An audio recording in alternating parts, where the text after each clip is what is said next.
ষাটতম মার্কিন প্রেসিডেন্ট নির্বাচনে electoral college ভোটের ম্যাজিক ফিগার 270 অবলীলায় অতিক্রম করেছেন ডোনাল্ড ট্রাম্প। এর ফলে দ্বিতীয়বারের মতো মার্কিন মসনদে বসতে চলেছেন 78 বছর বয়সী ট্রাম্প। জয় নিশ্চিত হওয়ার পর থেকেই তার শপথ গ্রহণ নিয়ে আলোচনা শুরু হয়েছে। অনেকেই জানতে চাইছেন ট্রাম্পের দ্বিতীয় মেয়াদে শপথ অনুষ্ঠানে বিশ্বের কোন কোন নেতারা আমন্ত্রণ পাবেন। আগামী বছরের 20 জানুয়ারি মার্কিন যুক্তরাষ্ট্রের নবনির্বাচিত প্রেসিডেন্ট হিসেবে শপথ নেবেন ট্রাম্প। সেদিন থেকে তিনি আনুষ্ঠানিকভাবে প্রেসিডেন্টের ক্ষমতা ও দায়িত্ব দুই গ্রহণ করবেন। রীতি অনুযায়ী ওয়াশিংটন ডিসির ক্যাপিটাল ভবনে নতুন প্রেসিডেন্টের অভিষেক অনুষ্ঠানের আয়োজন করা হবে। শপথে চীনের প্রেসিডেন্ট শি জিনপিং এবং অন্যান্য বিদেশি নেতাদের আমন্ত্রণ জানিয়েছেন ট্রাম্প। তবে তাদের মধ্যে কেউ ইউএস ক্যাপিটলের পাদদেশে এই অনুষ্ঠানে অংশ নেওয়ার পরিকল্পনা করেছেন কিনা তা এখনো জানা যায়নি। ট্রাম্পের অন্তর্বর্তীকালীন মুখপাত্র ক্যারোলিন লেভিট বৃহস্পতিবার ফক্স নিউজকে একটি সাক্ষাৎকার দেন। এ সময় তার কাছে জানতে চাওয়া হয় ট্রাম্পের আমন্ত্রণে শি জিনপিং সাড়া দিয়েছেন কিনা। জবাবে ক্যারোলিন বলেন, চীনা কর্তৃপক্ষ এখনো বিষয়টি নির্ধারণ করেনি। চীনা প্রেসিডেন্ট ছাড়াও অন্যান্য বিশ্ব নেতাকে ট্রাম্প তার শপথ অনুষ্ঠানে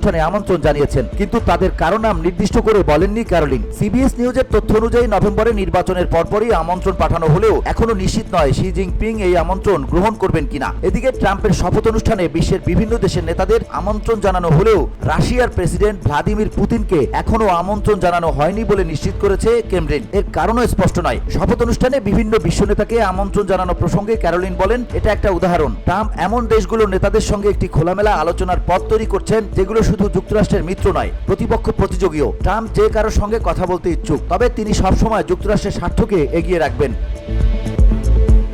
ভিওডি বাংলা নিউজ ডেস্ক।